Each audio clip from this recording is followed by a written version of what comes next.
ولا ليال مركا نبينا عليه الصلاة والسلام marka uu nagu boorinayo qaraaba xariirinta oo la leeyahay qofka qaadica ah oo qaraabada jaro janna ilaahay ma gelayo la yadkhulu aljannata qaadi'un nabigeena alayhi salatu wasalaam wuxuu yiri ayadii oo meel sida loo fadhiyo saxaabada ay dhameystirayeen ragii waaweynaa ay fadhiyaan ayuu yiri ilaah baan bari lahayn waan ducaysa lahayn qof qaraabadiisa jaray ama qof laba qof ee xumaata u dhaxayso ama nugu dhex jira maxaa yeelay dacwada iyo baryaha nala ka ajiibi maayo qof noocaas intuu nugu jiro nabigu sidaas uu yiri alayhi salatu wasalaam markaas saxaabada kamida wuxuu yiri uu istaagay wuu baxay wuxuu u tagay habaryartiis wuxuu yiri habaryar rasuulkii baa sidaa leh ilaah baa la bari laha baryaha ilaahay anigu aan baryayo la ajiibi maayo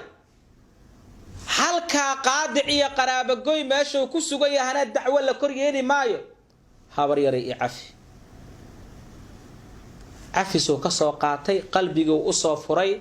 asagiyo laab xaaran buu isku soo laabtay sidii lagu duceystay walaalayaal marka lagu leeyahay silah waxa weeyaan waa wax san isugu xiran silah marka lagu leeyahay waa gacantaada hada gacantaada waa sila way kula xiriirtaa qaraabaduna waa sidaas oo kale walaalayaal waxa laga dhaxlaa qaraabada oo la jaro iyo qalbiga cuqdad loogu qaado faqriga laga dhaxlaa umri degdega laga dhaxlaa nabigeena noo sheegay alayhi salatu wasalaam qofkii jacal man habba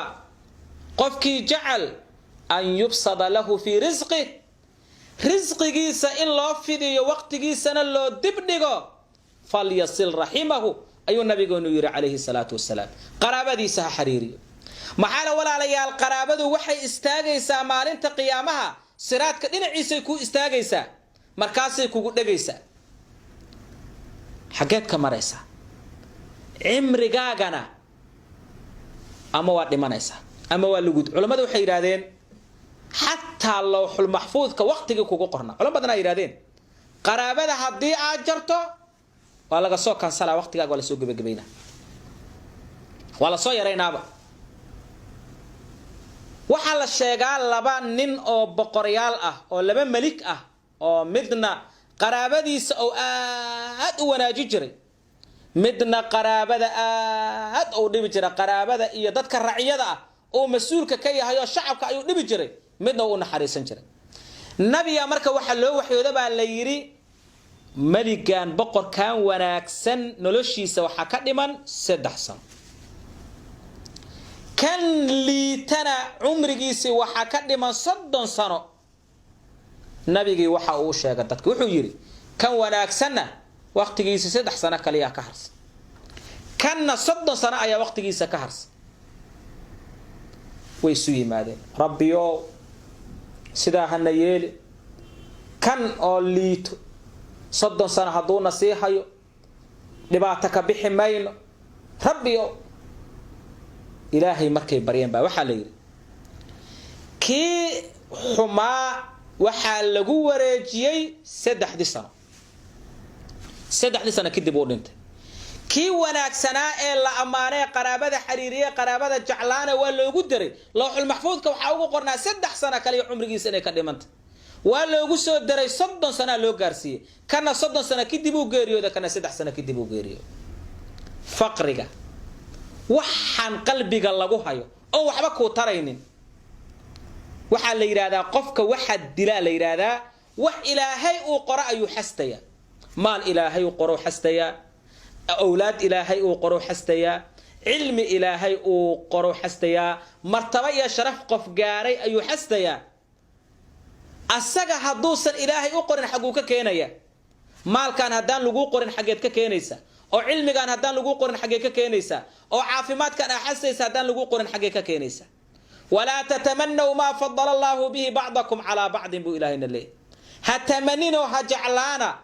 ilaahi subhanahu wa ta'ala fadliga barkiin barka kale oo ka fadilay was'alu Allah min fadli إلهو أنا وحاسي إلهو علم إسي إلهو عبادة إسي سيدا إلهي كبر ولا ليال نبينا عليه الصلاة والسلام حديثك وأكته إلهي أولي أنا الرحمن وخلقت الرحم أنيق الرحمن بالليرة هذا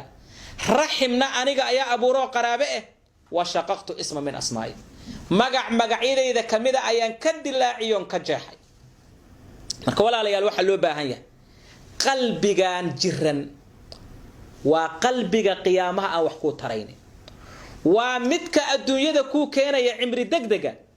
waa kan ku keenaya faqriga waa kan ku keenaya jirada waa kan ku keenaya masaa'ibta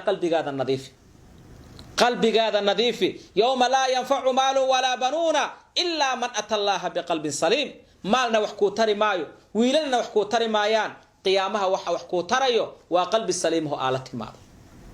marka walaalayaal waxa loo baahan yahay in la og yahay dadku inay xuquuq ilaahay u dhaxdhigay xuquuqdaas hadaan la ilaalin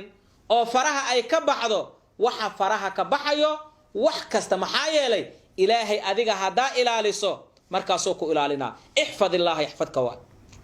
hadaadan ilaahay adigu aadan ilaalin oo amarkiisa aadan ilaalin oo wuxuu ilaahay reeba aadan ka harin oo wixii qalbigaada ku soo dhaca aad samayso oo naftaadu waxay ku farta aad samayso oo shaydaan aad ka tala qaadato xageed ka hormaraysa